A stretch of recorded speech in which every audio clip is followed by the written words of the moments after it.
Assalamualaikum warahmatullahi wabarakatuh. Perkenalkan, nama saya Nur Fatimah dari CGP Angkatan 10 Kabupaten Demak. Pada hari ini saya berada di SMP Latansa Demak yang ingin mewawancarai Ibu Kepala Sekolah, Ibu Nur Kafido.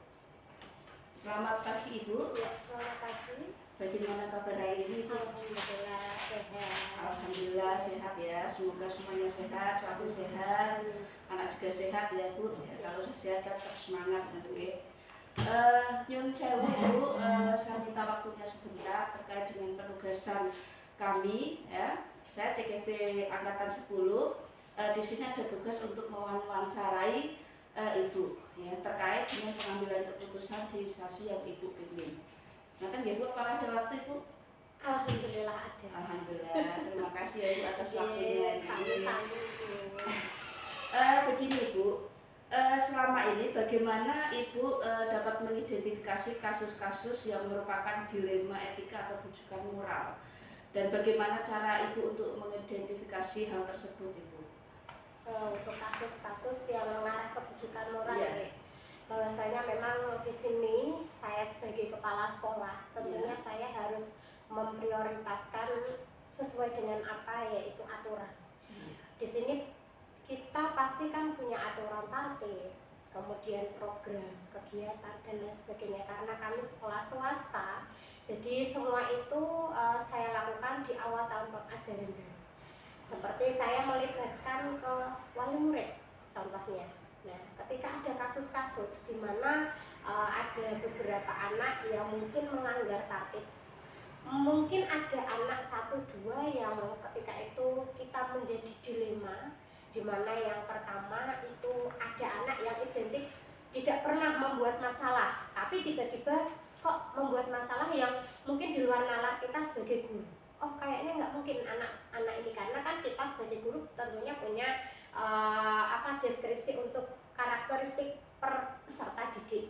Jadi kita mengidentifikasi dulu. Saya di sini melibatkan wakakesiswaan dan juga guru BK, di mana dengan kasus-kasus yang mungkin kita harus pecahkan bersama, dan saya tentunya akan melibatkan juga wali murid, karena wali murid juga di sini berperan penting, apalagi untuk perkembangan peserta didik. Mungkin berarti Ibu sesuai dengan kepemimpinan Ibu, berarti panjenengan itu sesuai dengan aturan, dan tentu saja berkolaborasi gitu dengan wali murid, TU dan kesiswaan. Baik, terima kasih Ibu. Untuk selanjutnya, selama ini bagaimana Anda menjalankan pengambilan keputusan di sekolah Ibu, terutama untuk kasus-kasus di mana ada dua kepentingan yang sama-sama benar Ibu, atau sama-sama mengandung nilai kebajikan? Ya. Kalau di sini saya punya wakil kepala, dimulai dari wakakurikulum, wakakesiswaan, wakahumas dan juga satgas.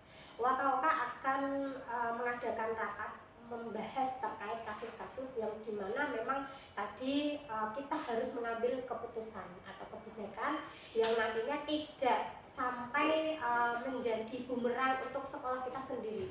Karena kita sekolah swasta, oke, kita sekolah swasta, tapi kita juga harus mengingat bahwasanya semua anak didik itu kita harus kita harus memberikan pelayanan juga, apalagi kita sekolah swasta. Jadi pelayanan bagi sekolah swasta itu nomor 1. Jadi di sini tentunya saya melibatkan dari waka-waka saya, kemudian kami membuat rapat kecil, kemudian kami mengambil kesimpulan atau nanti akan memberikan keputusan yang nantinya tidak berefek ke wali murid, nanti jadi bumerang juga kalau kita salah mengambil keputusan. Jadi tidak terus saya di sini kepala sekolah, saya harus mengambil keputusan sendiri, tapi di sini saya juga tentunya melibatkan dari beberapa waka saya tadi. Ya, baik, terima kasih. Berarti Bu luar biasa ya, tidak hanya mengambil keputusan secara sepihak, tetapi mendiskusikannya dengan wakil-wakil itu ya. Kemudian Ibu, langkah-langkah atau prosedur seperti apa yang bisa Ibu lakukan selama ini? Apakah sudah berhasil atau tidak nih? Alhamdulillah untuk kategori berhasilnya sudah berhasil. Contoh saja saya ambil kesimpulan ya ketika ada anak yang mungkin membuat kita jadi shock atau kaget, yang dimana dia itu selama kelas 7, kelas 8 dia tidak pernah membuat masalah atau bahkan tidak pernah mengisi keterlambatan ketika berangkat ke sekolah. Tapi tiba-tiba ada permasalahan, ada kasus. Nah, ini yang memberikan anak ini kok seperti ini, faktornya apa? Nah, itu kami langsung tidak lanjuti, dan memang sesuai dengan tadi keputusan saya melibatkan beberapa waka, kemudian kita juga ada visit di rumah. Jadi orang tua kami wawancarai di rumah, kami tanya-tanya kenapa anak ini biasanya nggak pernah terlambat, tapi kok ini semenjak di kelas ini kok terlambat, ada faktor apa?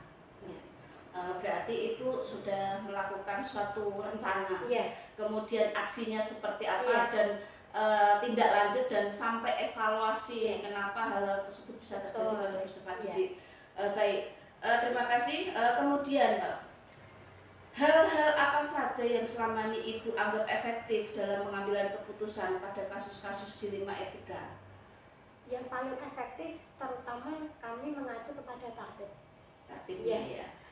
Kami mengacu kepada tertib sekolah, karena tertib sekolah kita buat itu juga kita sudah musyawarahkan dengan wali murid ketika rapat pleno di awal tahun ajaran.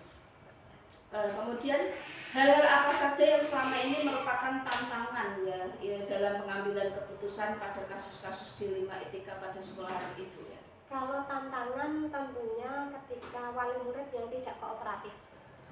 Karena tidak semua wali murid itu kooperatif dengan apa yang sudah kita putuskan.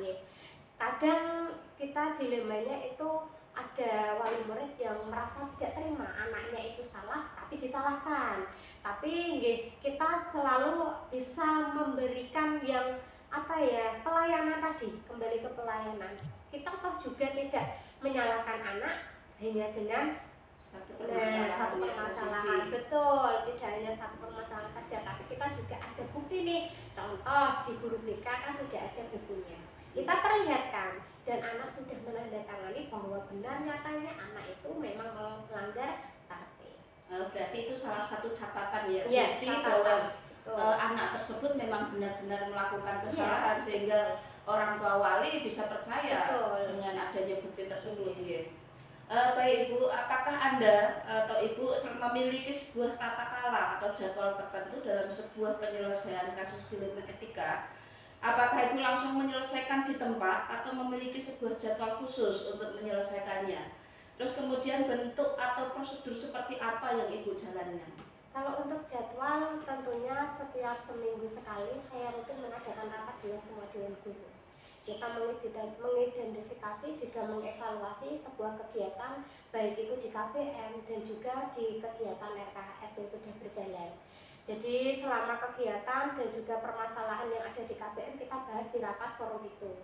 Saya jadwalkan ketika di hari Selasa pagi, karena di SMP Puspatansa itu adalah sekolah basic Islam. Jadi ketika jam 6:30 sudah masuk untuk pembelajaran qiraati. Nah, untuk dewan guru mengadakan rapat. Begitu. Untuk pembelajaran qiraati siswa tersebut itu ada pendampingan atau dilakukan secara ada pendampingan dengan ustadz-ustadznya. Berarti di luar dari formal ya. Jadi dewan guru mengadakan rapat, kemudian mengevaluasi. Ketika ada permasalahan mungkin seketika itu ya kita selesaikan seketika itu juga. Jadi biar tidak terlalu terjadi masalah berarti langsung untuk menyelesaikannya. Kemudian Ibu, adakah seseorang atau faktor-faktor apa yang selama ini mempermudah atau membantu Ibu dalam pengambilan keputusan dalam kasus-kasus dilema etika? Tentu ada. Saya di sini sudah saya sampaikan di awal bahwa saya di sini memang kepala sekolah, tapi di sini ada peran-peran penting di belakang saya yaitu para waka saya. Jadi mereka berperan penting untuk mengambil keputusan itu.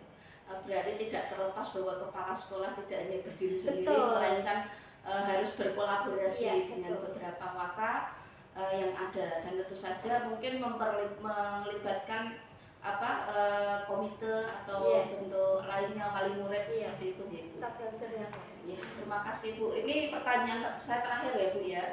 Dari semua hal yang Ibu telah sampaikan di dalam pembelajaran, apa yang dapat Ibu petik dari pengalaman Ibu untuk mengambil keputusan di Lima Etika? Pengalaman yang mungkin saya ambil petik ya, bahwasanya di sini kepemimpinan itu memang berperan penting. Tapi ada beberapa yang harus saya libatkan, yang harus saya rangkul. Jadi di sini saya bekerja sama dengan tim saya, yaitu dengan para wakil saya, yang dimana mungkin untuk di lapangan mereka yang lebih paham. Jadi untuk pengambilan keputusan di sini saya sebagai pemimpin, tapi saya juga harus melihat di sekeliling saya harus mendengarkan beberapa dewan guru yang mungkin ada masukan, kritikan bahwa mungkin pengambilan keputusan tidak diambil secara sepihak saja oleh kepala sekolah. Ya, berarti itu secara langsung itu tidak hanya mendengarkan ya Bu ya, tetapi menyelidiki kasus-kasus yang nyata di lapangan seperti itu. Baik, terima kasih Bu. Terima kasih atas waktunya dan luar biasa sekali apa yang Ibu sampaikan menjadi sesuatu ya, ilmu yang bermanfaat bagi saya. Terima kasih Bu. Ya, sama-sama. Assalamualaikum.